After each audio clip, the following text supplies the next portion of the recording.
ادب سرائے صفحات سے سماعت تک۔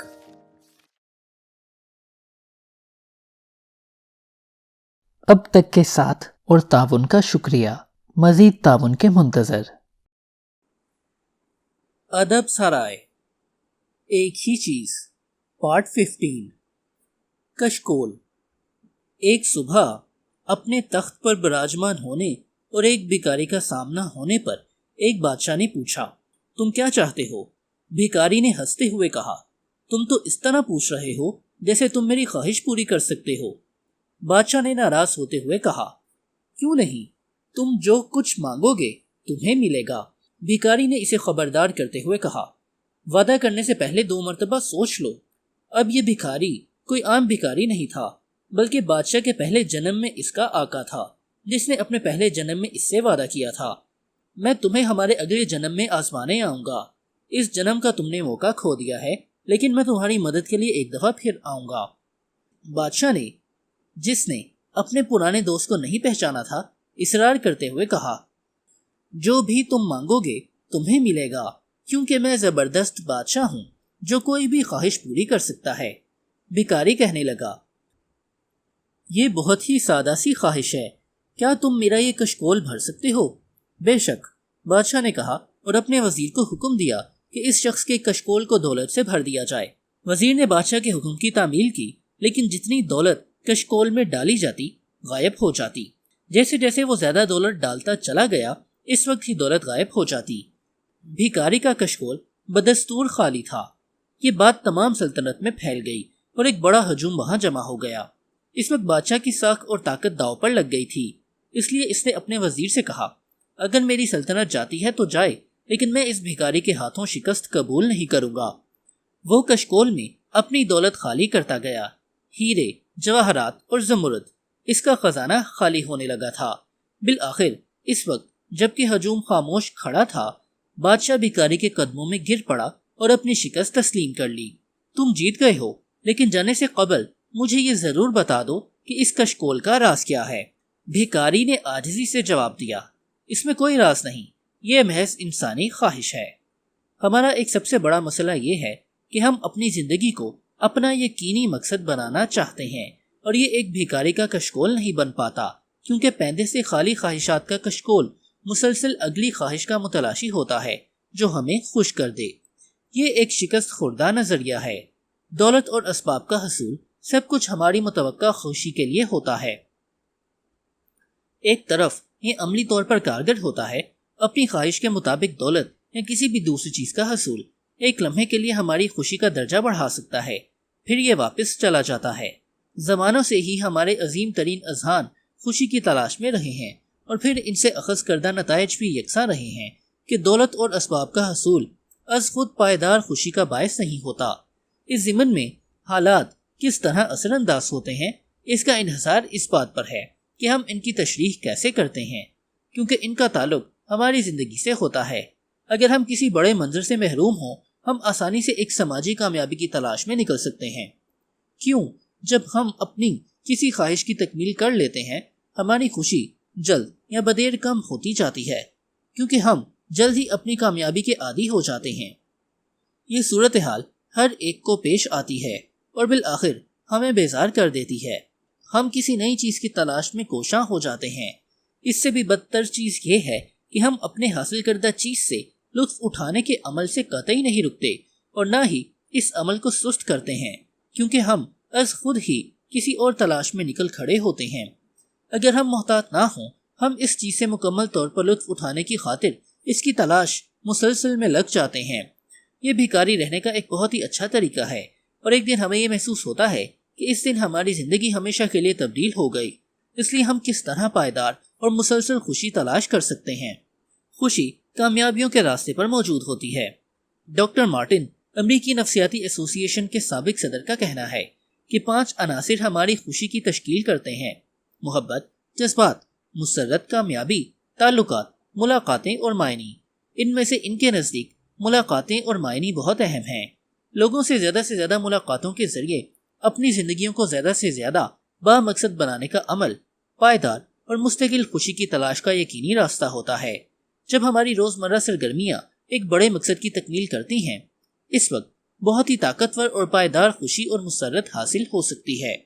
مثال کے طور پر دولت کو ہی لیں، چونکہ دولت سے مراد کوئی چیز حاصل کرنے اور مزید کوئی چیز حاصل کرنے کی صلاحیت ہے، یہ ایک بہت ہی عظیم مثال قائم کرتی ہے۔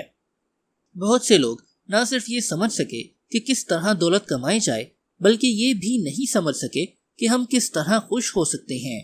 میں نے مشہور تاجروں سے لے کر ہائی اسکول کے طلبہ تک سب کو یہ بتایا ہے کہ کس طرح دولت کمائی جاتی ہے، اور جب بھی میں ان سے پوچھتا تم کتنی دولت کمانا چاہتے ہو، مجھے ہمیشہ ہر قسم کے جوابات ملتے، اور دولت کمانے والوں کی تعداد بھی بہت زیادہ ہوتی۔ اور جب میں ان سے پوچھتا تم نے اتنی دولت کس طرح کمائی، تو پھر مجھے یہی جواب ملتا، مجھے علم نہیں۔ پھر میں پوچھتا کیا تم مجھے مالی طور پر دولت مند شخص کی تعریف بتا سکتے ہو؟ اس سوال کے جواب میں مجھے بہت قسم کے جوابات ملتے کہ کئی لوگوں نے ملین ڈالر سے آغاز کیا۔ جب میں ان سے پوچھتا کہ وہ اس خیال تک کیسے پہنچے، وہ اکثر کہتے ایسا ہی ہے۔ میں جواب دیتا یہ ایسا ہی ہے اور ایسا نہیں بھی ہے۔ اس کا انحصار اس بات پر ہے کہ آپ اس دولت کے ساتھ کیا کرتے ہیں۔ میں سمجھتا ہوں کہ مالی طور پر دولت مند افراد وہ ہوتے ہیں جنہوں نے اپنی زندگی کے مقصد کے لیے دولت استعمال کیے بغیر ہی کافی دولت کما لی ہو۔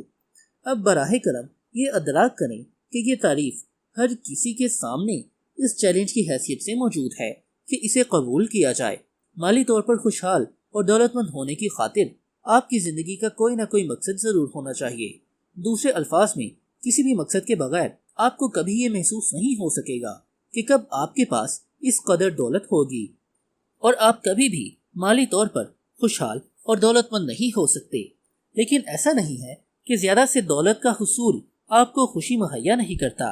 ایک حد تک دولت کا زیادہ سے زیادہ حصول آپ کو خوشی اور مسرت مہیا کر سکتا ہے، لیکن اس کے بعد نہیں، کیونکہ آپ کو تحریک مہیا کرنے اور آپ کو متحرک کرنے کے لیے زیادہ سے زیادہ دولت کے حصول کا انحصار اس پر ہوگا کہ آپ کو مزید کیا چاہیے۔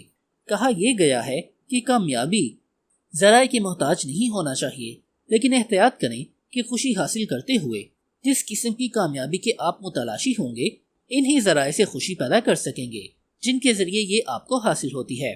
محض دولت حاصل کرنے کی خاطر دولت کا زیادہ سے زیادہ حصول آپ کو وہ خوشی مہیا نہیں کر سکتا جو آپ اس سے حاصل کرنا چاہتے ہیں۔ خوشی اس وقت برپا ہوتی ہے جب آپ محض دولت حاصل کرنے کی نسبت اپنی زندگی کا کہیں بڑا اور اہم مقصد متعین کر لیتے ہیں، اور یہی وجہ ہے کہ خوشی اس وقت حاصل ہوتی ہے جب ہم اپنی زندگی کے مقصد کی تکمیل کر لیتے ہیں۔ مقصد کی قوت۔ مقصد انسان کی قوت اور ذاتی طاقت کا آخری ذریعہ ہے۔ یہ یقین کی قوت ہے اور اس یقین کو قائم رکھنے کی طاقت ہے۔ غیر معمولی نتائج کے اجزائے ترکیبی یا نسخہ اس علم کے ادراک پر مشتمل ہے کہ آپ کی ترجیح کیا ہے، اور اس ترجیحی مقصد کو حاصل کرنے کی خاطر آپ کس قسم کی سرگرمیوں میں ملوث ہوتے ہیں۔ جب آپ اپنی زندگی کا ایک قطعی مقصد متعین کر لیتے ہیں، آپ کا ذہن واضح اور شفاف ہو جاتا ہے، جس کے باعث اپنے مقصد کی تکمیل کے ضمن میں زیادہ سے زیادہ با اعتماد اور یقینی کیفیت میں مبتلا ہو جاتے ہیں، جس کے باعث عام طور پر آپ اپنی منزل کی طرف سے زیادہ تیزی سے پیش رفت کرتے ہیں۔ جب آپ تیز رفتار فیصلے کرتے ہیں تو پھر عام طور پر آپ کا ان لوگوں میں شمار ہوتا ہے جو اپنے پہلے فیصلے کرتے ہیں اور بہترین طریقے اپناتے ہیں، اور جب آپ کے پاس بہترین متبادلات دستیاب ہو جاتے ہیں تو پھر آپ کے پاس موقع ہوتا ہے کہ آپ بہترین تجربات کریں۔ اس طرح آپ کو معلوم ہو جاتا ہے کہ آپ اس وقت کہاں کھڑے ہیں، اور یہ علم آپ کو اس ضمن میں مدد مہیا کرتا ہے کہ آپ ممکنہ طور پر بہترین نتائج اور تجربات حاصل کر سکیں جو زندگی آپ کے لیے پیش کرتی ہے۔ مقصد اس وقت بھی آپ کے لیے مفید ثابت ہوتا ہے جب حالات آپ کی مرضی کے مطابق موجود نہیں ہوتے۔ بعض اوقات زندگی بہت مشکل ہو جاتی ہے اور ان مشکلات سے نجات پانے کا کوئی راستہ نہیں ہوتا۔ اس لیے جب آپ اپنا مقصد بلند رکھیں گے، بھرپور زندگی بسر کریں گے، تو پھر آپ اپنی زندگی کی مشکلات سے بخوبی نمٹ سکتے ہیں۔ یہ ٹھیک ہے، ہم سب کو اس صورتحال کا سامنا ہوتا ہے جب ہمیں یہ معلوم ہو جاتا ہے کہ ہم فلاں کام میں کیوں مصروف ہیں، تو ہم اس قابل ہو جاتے ہیں کہ یہ کام ہمیں اس قدر تحریک اور حوصلہ افزائی مہیا کرتا ہے جس کی ہمیں اس وقت ضرورت ہوتی ہے جب حالات ہمارے موافق نہیں ہوتے۔ کامیابی کے حصول کے لیے کسی بھی فیصلے پر سختی سے عمل درآمد غیر معمولی نتائج کے حصول کے لیے بنیادی ضرورت ہے۔ مقصد آپ کا وہ آخری بندھن مہیا کرتا ہے جس کے باعث آپ اپنے متعین کردہ راستے پر مستقل مزاجی سے چل سکتے ہیں۔ جب آپ اپنے مقصد کے مطابق سرگرمی اختیار کرتے ہیں، آپ کی زندگی میں ہم آہنگی پیدا ہو جاتی ہے، اور آپ زندگی کا جو راستہ اپنے پاؤں کے ذریعے طے کرتے ہیں وہ آپ کے دل و دماغ کے متعین کردہ راستے کے عین مطابق ہوتا ہے۔ اپنے مقصد پر سختی سے عمل پیرا رہیں، اور اس وقت حیران مت ہوں جب آپ خوشی سے گنگنانے لگیں اور پھر حتیٰ کہ کام کرتے وقت مسرت سے سیٹیاں بجائیں۔ جب آپ خود سے پوچھتے ہیں وہ واحد چیز کیا ہے جو میں اپنی زندگی میں کر سکوں، جو میرے اور دنیا کے لیے انتہائی اہمیت کا حامل ہو، کہ جس کی انجام دہی سے میرے لیے ہر چیز بہت ہی آسان یا غیر ضروری ہو جائے، تو اس وقت آپ واحد چیز کی قوت استعمال کرتے ہوئے اپنی زندگی میں مقصد لاتے ہیں۔ اہم تصورات۔ کامیابی کے راستے پر خوشی برپا ہوتی ہے۔ ہم سب خوش ہونا چاہتے ہیں، لیکن اس کی تلاش کا طریقہ بہترین طریقہ نہیں ہے۔ خوشی کے حصول کا یقینی پائیدار طریقہ اس وقت برپا ہوتا ہے جب آپ اپنی زندگی کا مقصد کسی بڑی چیز کو بناتے ہیں، جب آپ اپنی روزمرہ سرگرمیوں میں مقصدیت اور معنی لاتے ہیں۔ نمبر 2، اپنا بڑا اور اہم راستہ تلاش کریں۔ اپنی زندگی کا مقصد خود سے یہ سوال پوچھتے ہوئے تلاش کریں کہ آپ کا محرک کیا ہے؟ آپ کس چیز کو اپنے لیے محرک پاتے ہیں؟ وہ کیا چیز ہے جو آپ کو صبح بیدار کرتی ہے اور آپ کو اس راستے پر گامزن رکھتی ہے جب آپ تھک جاتے ہیں اور آپ میں ضعف پیدا ہو جاتا ہے؟ میں بعض اوقات اس چیز کو آپ کی بڑی چیز کہتا ہوں۔ یہی وجہ ہے کہ آپ اپنی زندگی سے خوشی پاتے ہیں۔ یہی وجہ ہے کہ آپ ان سرگرمیوں میں مشغول ہوتے ہیں جو آپ کو انجام دینا چاہیے۔ نمبر 3، جواب کی غیر موجودگی میں ایک سمت کا انتخاب کریں۔ بلا شبہ مقصد بہت ہی ثقیل نوعیت کا حامل معلوم ہوتا ہے، لیکن ایسا ہونا نہیں چاہیے۔ اسے اس واحد چیز کی مانند سادہ سمجھیں جسے آپ اپنی زندگی میں کسی بھی چیز کی نسبت زیادہ چاہتے ہیں۔ آپ جو کچھ بھی حاصل کرنا چاہتے ہیں اسے تحریری شکل میں لکھنے کی کوشش کریں، اور پھر یہ بھی لکھیں کہ یہ آپ کس طرح حاصل کریں گے۔ میرے نزدیک یہ یوں ہونا چاہیے۔ میرا مقصد یہ ہے کہ ممکنہ طور پر میری تدریس، رہنمائی اور تحریر کے ذریعے لوگ اپنی عظیم ترین زندگیاں بسر کریں۔ اس لیے میری زندگی کس طور دکھائی دیتی ہے؟ تدریس میری واحد چیز ہے، اور یہ میرے لیے واحد چیز گزشتہ 30 برس سے ہی رہی ہے۔ پہل یہ چیز اپنے گاہکوں کو منڈی کے متعلق سبق دینے کے اس عمل پر بھی مشتمل تھی کہ عظیم فیصلے کس طرح کیے جاتے ہیں۔ پھر میں نے سیلز پرسن کو کمرہ جماعت میں سکھانا شروع کیا، جبکہ میں ان لوگوں کے ساتھ بالمشافہ ملاقاتیں بھی کرتا۔ پھر میں نے لوگوں کو کاروبار کے گر سکھانے شروع کیے۔ پھر میں نے انتہائی کام لوگوں اور حکمت عملیوں کے متعلق ان لوگوں کو آگاہ کرنا شروع کیا جو اعلیٰ کامیابی کے خواہاں تھے۔ اور پھر میں نے اپنے زندگی کے آخری 10 برس زندگی کی تعمیر کے لیے درکار اصولوں سے لوگوں کو آگاہ کرنے کے لیے سیمینار سے خطاب کرنا شروع کیا۔ جو کچھ میں پڑھاتا ہوں اس کی رہنمائی بھی مہیا کرتا ہوں، اور اس کی توثیق میں اپنی تحریر سے کرتا ہوں۔ ایک فیصلے کا انتخاب کریں، اس راستے پر گامزن ہو جائیں اور دیکھیں کہ آپ اسے کس طرح پسند کرتے ہیں۔